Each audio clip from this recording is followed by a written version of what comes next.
எம்ஜிஆர், சிவாஜி காலத்திலிருந்து ரஜினி, கமல், கேப்டன், இப்போ அஜித், விஜய் வரைக்கும் நீங்க எடுத்துக்கிட்டா, இந்த நடிகர்கள் டைரக்டர்கள வீட்டுக்கு அவங்க இருக்கிற இடத்துக்கு வர சொல்லி, வீட்டுக்கு வர சொல்லி, அவங்கள்ட்ட கதை கேட்பாங்க. விஜய் வந்து நெறைய கதைகள கேட்டிருக்கிறாரு ஒரு நடிகரா.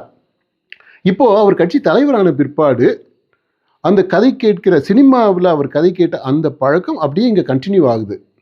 அ இது எங்க உதாரணமா பார்த்தோம்னா, அவர் கட்சி த மாநாடு, முதல் மாநாடு. அதுல இறந்தவங்க. அந்த இறந்த குடும்பத்த சேர்ந்தவங்கள கூப்ட்டு அவங்கள்ட்ட கதைய கேட்கிறாரு.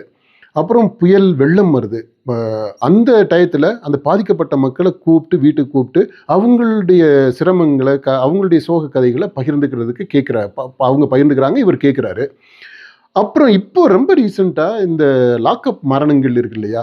அதுல பாதிக்கப்பட்ட குடும்பங்கள், அதுல ஒரு 20 குடும்பங்கள்லாம் வீட்டுக்கே கூப்ட்டு, அவங்களுடைய அந்த துக்கமான அந்த கதைய கேட்டிருக்கிறாரு.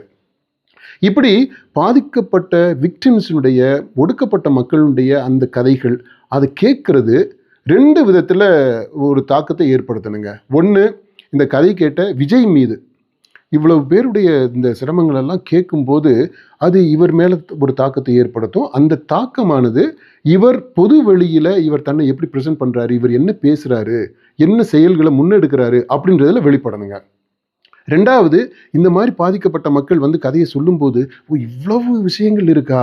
இத நேரடியாகவே இந்த பாதிக்கப்பட்டவங்க தன்னுடைய கட்சி தொண்டர்கள்ட்ட, அவங்கள்ட்ட பகிர்ந்துக்கிட்டாங்கன்னா, அது எவ்வளவு பெரிய தாக்கத்தை ஏற்படுத்தும், மாற்றத்திற்கு வழிவகுக்கும் அது. அப்படின்றது. அந்த எண்ணம். அதனால அவங்களுக்கு ஒரு மேடை அமைத்து குடுக்கிறது. இது 2ம் இந்த மாரி கதை கேட்கிறதுல நடந்துச்சுன்னா நல்லது.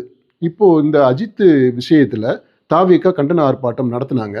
அதுல பார்த்தீங்கன்னா, இந்த 2மே நடக்கல. விஜய் இந்த கதைய கேட்டதுனால அவர் பாதிக்கப்பட்டாரு அப்படின்றது, அந்த பாதிப்பானது அவருடைய பேச்சுல வெளிப்படவே இல்ல. அது ரொம்ப சுமாரான பேச்சு தான். 2வது அந்த பாதிக்கப்பட்டவர்கள் மேடை ஏற்றப்பட்டாங்க. ஆனா மேடையில இருந்து அவர்களுடைய அந்த துக்க கதைகள பகிர்ந்து கொள்வதற்கு ஒரு வாய்ப்பே குடுக்கப்படல. அதனால அவருடைய ரசிகர்களாக அல்லது தொண்டர்களாக அங்க வந்து குழுமி இருந்தவங்களுக்கு இந்த இந்த சோகம் என்ன அப்படின்றத புரிஞ்சுக்கிறதுக்கான ஒரு வாய்ப்பே கிடைக்காம போயிடுச்சு.